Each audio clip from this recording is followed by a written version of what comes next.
Yeah. The subject of cameos, let's talk about that. You guys were this close to getting into Rogue One. Yes, we were visiting, doing early prep work here, and we've gotten to know Gareth through this process, and so he invited us to come onto the set, and... where'd you get that?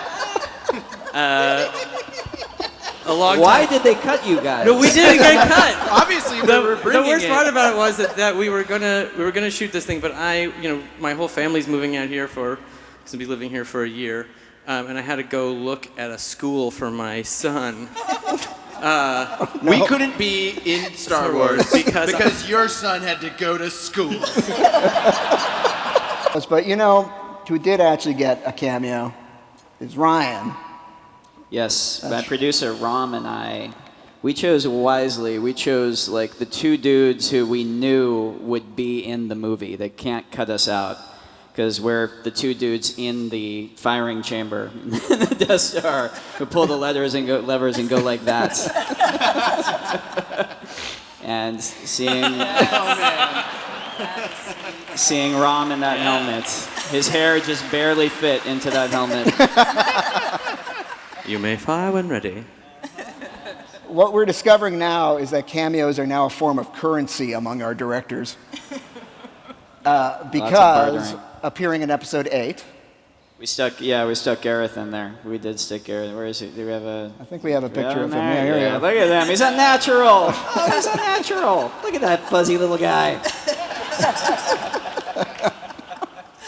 Neil Scanlon's team does amazing work. They're just incredible. So what's casting? What's that process like for you guys? I mean, we thought from the very beginning this was the hardest casting challenge of all time. I mean, the biggest boots to fill you can possibly imagine.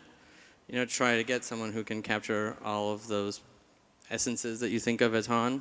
And so we did a very, very, very exhaustive search. We saw over 3,000 people for the part. All across the world. Yeah. Right? Yeah. Like we cast in like 5 or 6 different offices, acting schools all across America and the UK. It was like cowboy bars, like everything you can imagine. Trying to find someone who was wanted to make sure we turned over every rock to find someone who had the sort of charisma and the sort of maverick sort of swagger and Turns sweetness. out that was a total waste of money because the person who got the part was the first person to audition. He was literally the first person to walk in the door. Kathy, I apologize for wasting that. It's nice to be sure, though. Do you want to say who it is?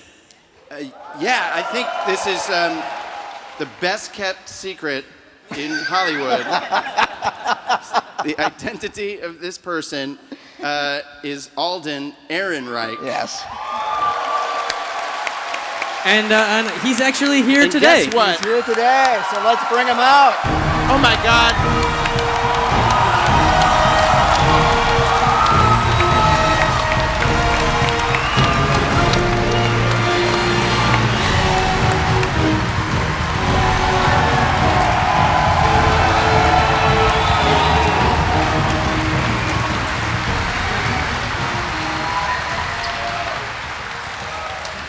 Welcome, Alden. Thank you. Hi. Hi, everybody.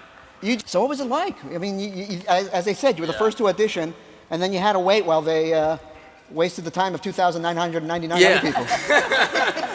Well, I went in a few times, and just the whole time, I mean, when it first came along, I knew kind of everybody would be going out for it, and I read the sides, and I loved them, and I thought, all right, who knows, but let me give it a shot, and then I auditioned for about 6 months, and I went, the coolest part of that audition process was I went on the Falcon, and that is, I mean, kind of what you were saying, Ryan. It's like it's pretty unbelievable, and you get there and you kind of have, as a kid, like this character especially, you you play make-believe and you imagine, and you kind of imagine what it would be like. So when you get there, you're like, oh yeah, okay, here it is, you know? And it's pretty incredible. So I'm just very, very excited, yeah. So you're screen testing aboard the Falcon because I imagine you're trying to see whether or not you have chemistry with the Falcon. Yeah. Any other co-stars that you would screen test with? Yeah, Chewbacca, which is pretty incredible. I'd never acted with a Wookiee, so that's a whole different thing, which was pretty. Yeah, it's amazing. And I had the blaster, and we did the whole kind of costume and everything, and it was awesome. Yeah. It's such a surreal experience for anybody to like, all right, walk on, here's the Millennium Falcon, here's the, this is the lounge, this is the cockpit, and here's a 7'3" giant talking bear man. And for everybody, it was like the first 20 minutes of like trying to shoot a screen test, everyone was sort of like, We didn't even roll camera. We're just like, they need to get this out of their system. It's pretty neat. And what was your trick, Alden, to not do that, to not freeze up by a... Well, I mean, you're kind of so, it's like, there's something about it that just felt like so exciting that I think that was more exciting than it was nerve-wracking. Like, actually being on the Falcon after having seen it for so long is just, it's pretty, you just kind of immediately go like, all right, cool, yeah.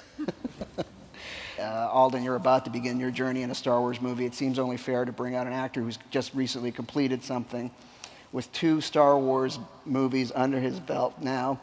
Let's bring him out and see what kind of advice he has to offer. Would anyone be interested? Any fans of FN 2187? John Boyega.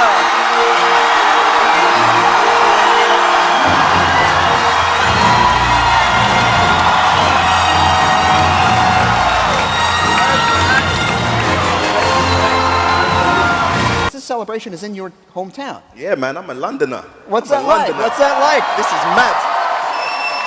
Oh, this is fantastic. Obviously, I've been to Celebration before in Anaheim, and we didn't get a chance to really meet the fans out here in London, but this is amazing. There's so many of you, so thank you for having me. Ryan's awesome. I always like to say that he's doing an indie movie within a studio franchise.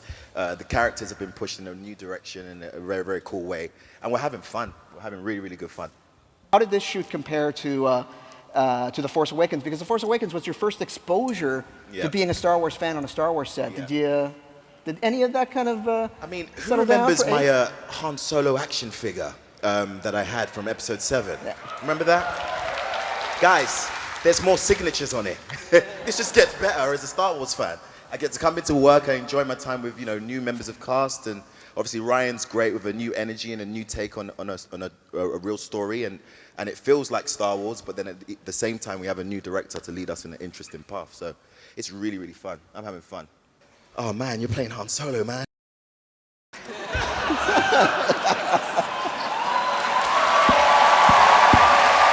Oh man. It's crazy. It's crazy. It's crazy. But it's been great, and the Star Wars fans have been amazing. It's like the best fandom to be a part of. It's really, really cool. So any words of advice for Alden here? I don't know, man. I really don't know. But, you're going to be fine. I mean, you got that charm stuff down, don't you? And he's smiling just like, This is great. No, it's going to be fun. Very, very good experience, man. And obviously, you've got a great head on you, so you enjoy the ride. For sure. Take care of him.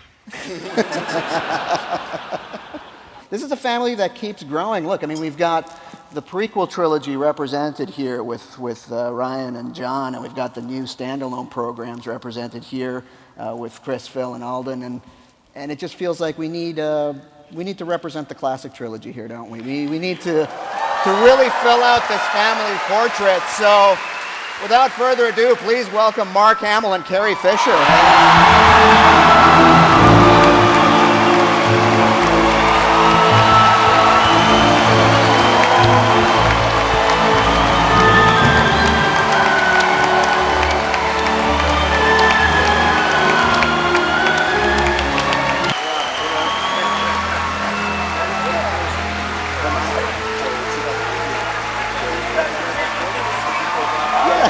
How's Star Wars Celebration going for you?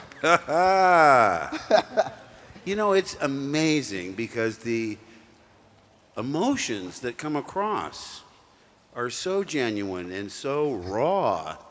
You know, it's moving in a way because you can tell you're part of people's childhoods, and it's like this palpable exuberance. I mean, sometimes I just get lightheaded with it. I have to think of something else, or I just faint dead away. Something because people say, "Are you guys really like brothers and sisters?" I said, "Yeah, we fight all the time. We're not speaking to each other for years at a time. Now we're not speaking to each other. But we have a shared experience, and darn it, I will defend her with my life." But she still drives me crazy. It's a dirty job, but someone's got to do It is. I can't thank you all enough for coming and saying hi and wrapping up this celebration in such a memorable way. This is the Star Wars family. We're going to take some family portraits here before we wrap. And I want to remind everyone that the closing ceremonies are happening here. Warwick Davis is going to come out and recap what an amazing past 3 days this has been. All of us, we're going to see you in Orlando, where we're going to be able to talk about Star Wars Episode 8 and the untitled Han Solo Star Wars movie. Please join me in thanking these amazing panelists. Thank you.